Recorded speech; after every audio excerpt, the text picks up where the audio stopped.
러시아는 지난 6월 북한과 포괄적인 전략적 동반자 관계 조약을 체결했습니다. 이후 러시아는 북한을 우크라이나 전쟁에 끌어들였죠. 먼저 무기와 포탄을 제공받았고 이제는 병력까지 받고 있는 상황입니다. 러시아의 전략은 통했습니다. 북한 무기로 우크라이나 진영을 공격했고 병력까지 충원하고 있으니 말입니다. 하지만 이 전략에는 한계가 있다는 지적이 계속해서 나오고 있습니다. 미 전략국제연구소의 빅터차 한국석좌는 28일 CSIS가 운영하는 북한 전문 웹사이트 비욘드 패러렐에 북한 김정은이 블라디미르 푸틴 러시아 대통령으로부터 최대한의 대가를 뽑아내려 할 것이라고 주장했습니다. 차 박사는 우크라이나 전쟁이 푸틴은 물론 김정은에게도 생존이 걸린 문제라며 북미 정상회담 실패와 3년 반에 걸친 코로나 봉쇄로 식량과 연료 등 부족 위기에 처한 김정은이 위기에서 벗어날 수 있는 기회를 맞았다고 설명했습니다. 이에 따라 김정은은 중국이 아닌 러시아에 모든 것을 걸고 있는 상황인데요. 실제로 북중 교역은 올해 코로나 봉쇄 이전 수준으로 회복되지 않았으나 북러 교역은 전에 없던 수준으로 늘고 있습니다. 올해 상반기 양국의 거래량은 5,290만 달러로 지난해 전체 거래량을 크게 웃돌았습니다.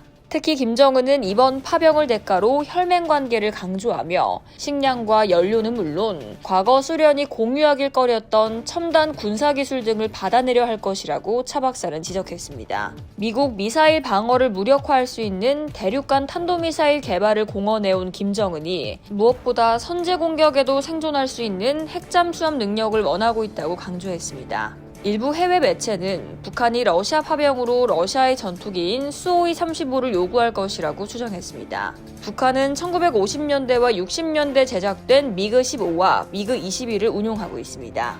이 같은 노후화된 전략에 북한은 중국의 JF-17, J-10과 같은 새로운 전투기에 관심을 보였습니다. 하지만 중국은 복잡한 지정학적 상황과 한반도 긴장 고조 가능성 등으로 북한의 전투기를 판매하지 않고 있는 상황입니다.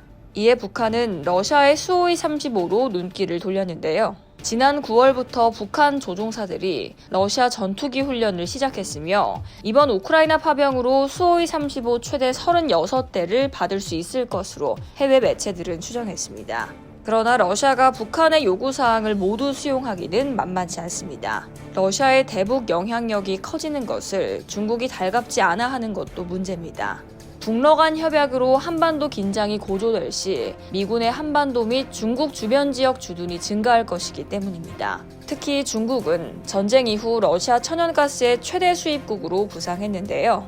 여기에 더해 러시아는 중국으로 가스 수출 확대를 위한 시베리아의 힘 2 건설에 힘을 쏟고 있는 상황이라 중국의 심기를 거스를 수 없을 것으로 보입니다. 또 북한이 여전히 예측할 수 없는 파트너라는 점도 러시아 입장에선 부담입니다.